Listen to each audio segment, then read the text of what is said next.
نحمد و نصلی علی رسول الکریم بسم اللہ الرحمن الرحیم افتؤمنون ببعض الکتاب وتکفرون ببعض فما جزاء من یفعل ذلک منکم الا خزی فی الحیاۃ الدنیا ویوم القیامۃ یردون الی اشد العذاب وما اللہ بغافل عما تعملون۔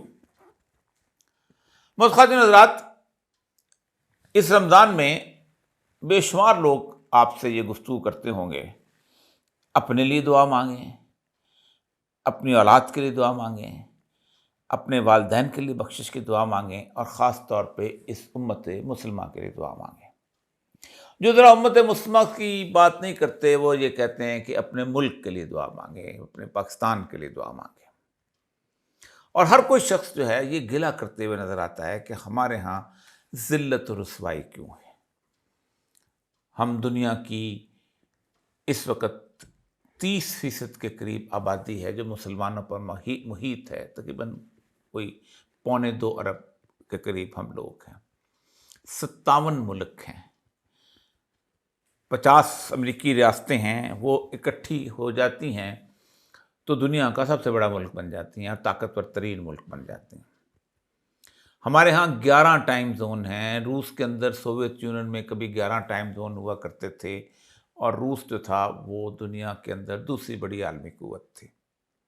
ہمارے پاس تیل ہے، ہمارے پاس ایٹم بم ہے، ہمارے پاس زبردست قسم کی جسے کہتے ہیں ورک فورس ہے، بہت کچھ ہے ہمارے پاس، معدنیات سے ہمارا دامن مالا مال ہے، پھر بھی ہم ذلیل و رسوا کیوں ہیں؟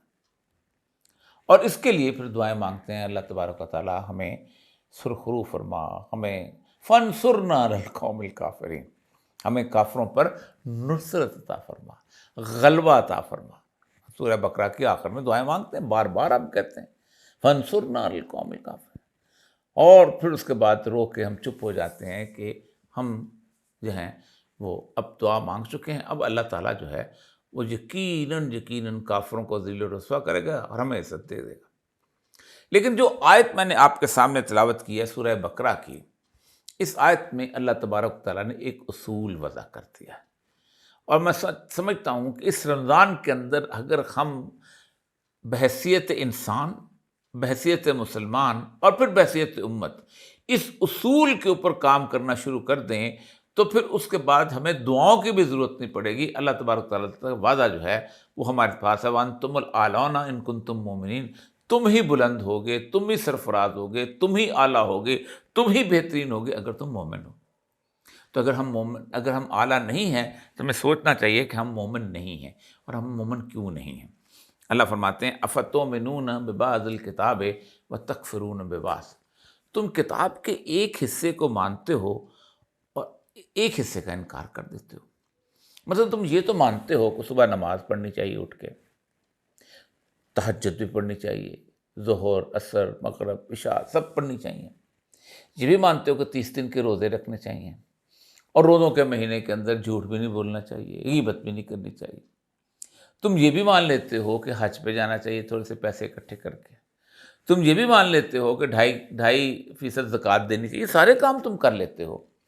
لیکن جو چیزیں اللہ تبارک تعالیٰ نے اس کائنات میں نفاذ دین کے لیے، نہ اس کے لیے جد و جہد کرتے ہو، نہ اس کے لیے تگ و دو کرتے ہو، نہ اس کے لیے کوشش کرتے ہو، اس کے مسئلے میں آپ کو تھوڑے سے معاملات خراب ہو جاتے ہیں۔ مثلا آپ سمجھتے ہو کہ یہ جو زنا کی سزا ہے یہ بڑی غلط قسم کی چیز ہے، اسے ایک دلی طور پر سمجھتے ہیں کہ ہمیں وحشیانہ سزا کی طرف لے کے جاتی ہے۔ یہ چوری کرنے کے لیے ہاتھ کاٹنا یہ کتنی غلط سی بات ہے جو اسلام نے کہا ہے۔ یہ شراب پر پابندی لگا دے، سوشل ڈرنک ہے بھائی، یہ کیوں لگا دی گئی ہے؟ پھر اس کے بعد یہ فحش جو ہے یہ اب ایک روٹین سی بن گئی ہے، لباس عورتوں کا اس طرح کا ہوتا ہی ہے سارا کچھ۔ دنیا بے شک کہتی پھرے کہ پرووکٹیو ہیں، ایسے مسائل پیدا ہوتے ہیں، لیکن چلو کوئی بات نہیں، دنیا میں ایسے چلتے ہیں۔ یہ حجاب جو ہے یہ ہمیں نہیں پہننا، حجاب پردہ تو دل کا ہوتا ہے، اس طرح اور بات۔ پھر سب سے اہم ترین بات یہ ہے کہ اللہ کے دشمنوں سے ہم دوستیاں کرتے ہیں، اللہ کے جسے طاغوت اللہ کہتا ہے، وہ اللہ کا انکار ہوتا ہے، انہی کی رگ میں ہم رکھ جاتے ہیں۔ پھر ہم کہتے ہیں چلو کوئی مسئلہ نہیں، رشوت لے لیتے ہیں، لیکن رشوت لے کے اس میں سے ہم خیرات کر دیں گے، اگر 100 روپے رشوت لی ہے تو 50 روپے جو ہم مدرسے کو دے آئیں گے، یتیم خانے کو دے آئیں گے، اور بے شمار ایسی چیزیں ہیں کہ جو ہم نہیں مانتے۔ ایک ہوتا ہے عمل کرنا، ایک ہوتا ہے نہ ماننا۔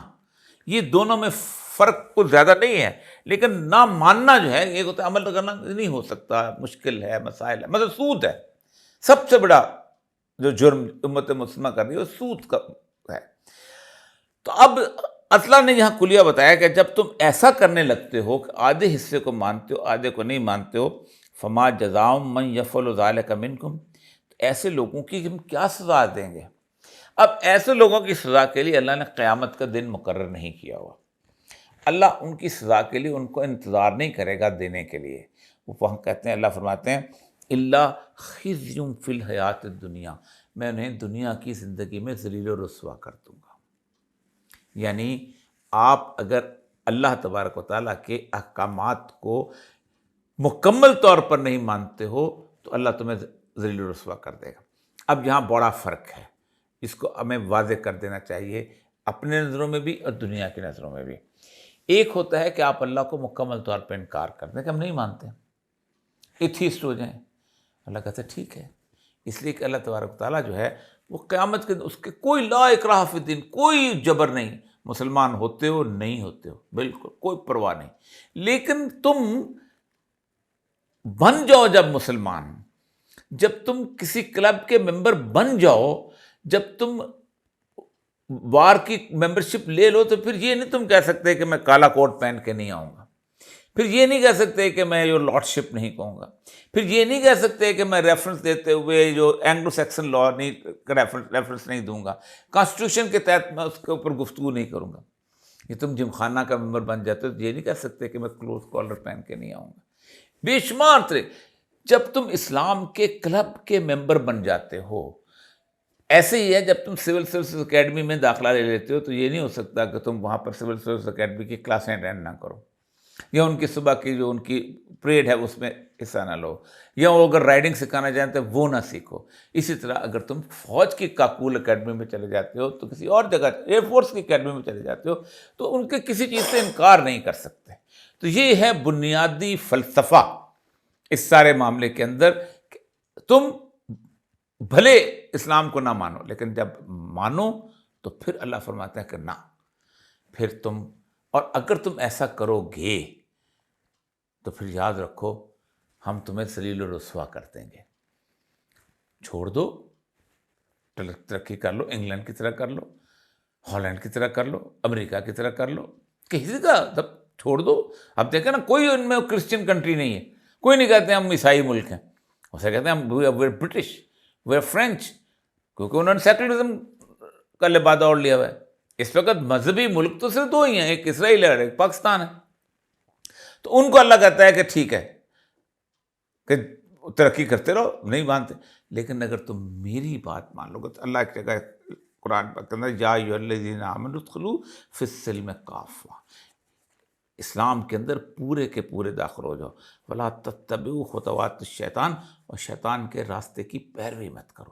شیطان کے راستے بے شمار ہیں، عام زندگی کے اندر بھی بہت راستے ہیں، فحاشی کا راستہ اس کا راستہ ہے، عریانی کا راستہ اس کا راستہ ہے، دھوکے کا راستہ اس کا راستہ ہے، مکر و فریب کا راستہ اس کا راستہ ہے، غیبت کا راستہ اس کا راستہ ہے، مذاق اڑانے کا راستہ اس کا راستہ ہے، لوگوں کی تحقیر کرنے کا راستہ اس کا راستہ ہے، تکبر سے زمین پر چلنے کا راستہ اس کا راستہ ہے۔ یہ سارے جب تم لوگ تو کر رہے تو اس کا مطلب تم دین کے اندر شامل نہیں ہوئے۔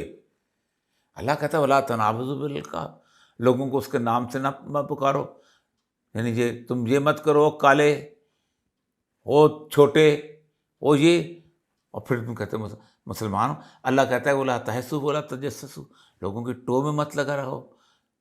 ہم لوگ کہتے ہیں نہیں ہم تو جاسوسی کرتے ہیں، اور پھر اس کے بعد خبر نکال کے لاتے ہیں، پھر ہم سورس بھی نہیں بتاتے۔ تو یہ اللہ فرماتا ہے کہ نہیں، یہ نہیں تم کرو۔ اور پھر اللہ کہتا ہے یہاں نہیں رکوں گا میں کہ دلیل کو نہ یوم القیامت یردون الی اشد العذاب، اور آخرت میں تو ہم نے تمہارے لیے بدترین عذاب تیار کر رکھا ہے۔ وما اللہ بغافل عما تعملون، اور اللہ بالکل اس بات پہ بے خبر نہیں ہے، وما اللہ کہ تم جو کچھ کرتے ہو حرکات سے بے خبر نہیں، بالکل نہیں خبر۔ اور یہ ہے وہ آیت کہ جن کے بارے میں کہا جاتا ہے کہ یہ وہ لوگ ہیں جنہوں نے آخرت بیچ کر دنیا خرید لی ہوئی ہے۔ وآخر دعوانا الحمد للہ رب العالمین۔